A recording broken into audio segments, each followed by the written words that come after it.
这场一下了卷印版画是不超然生活会艺甲陶艺等社区大学大港分校6个班级的创作相当多元，而且每一个作品背后都有意义甲故事，嘛是要传达家己做就是上好的送礼自用。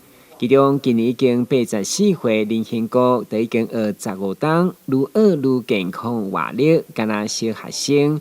另外，透过卷印，学员也免因除了创作伊所信仰的佛像，嘛穿上家己做的 Team Taiwan T 恤加帆布包，感受满满分享的喜乐。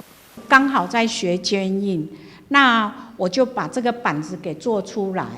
做出来以后，我就印了这个上衣，还有这个袋子。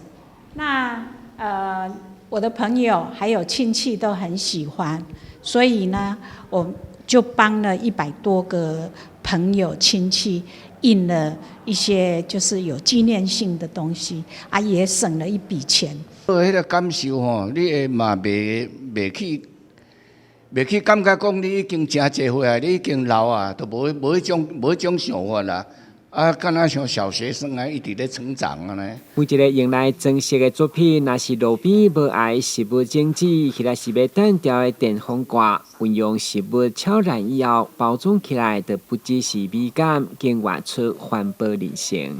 鼓励我们走进生活当中去，然后去发现生活当中的一些看似不起眼，但是实际上是可以让你的生活产生很多色彩的东西。那这个就是我们要用我们的眼睛啊，我们的心啊，五感提出来之后，然后去发现这些美好。这样。看到这场大表现学大港美学展，老中青3代将艺术美学用于生活创作，嘛，互真高社村人的安南区副区长相当有感触。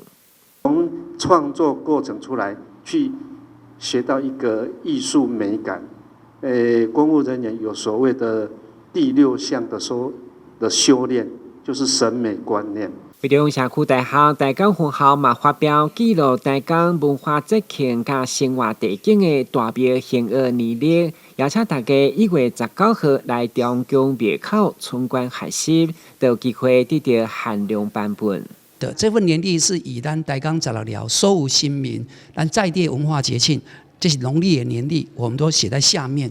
你看这份年历，你就知道讲，一年当中，你搬来台港，免来过一个文化台江，免来过一个文化年，都可以参考这一份年历，这回来共学，文明一见。过年期间来到大港文化中心欣赏，嘛鼓励家己学习创作，相信新的一档有满满的收获。台南新闻管制采访报道。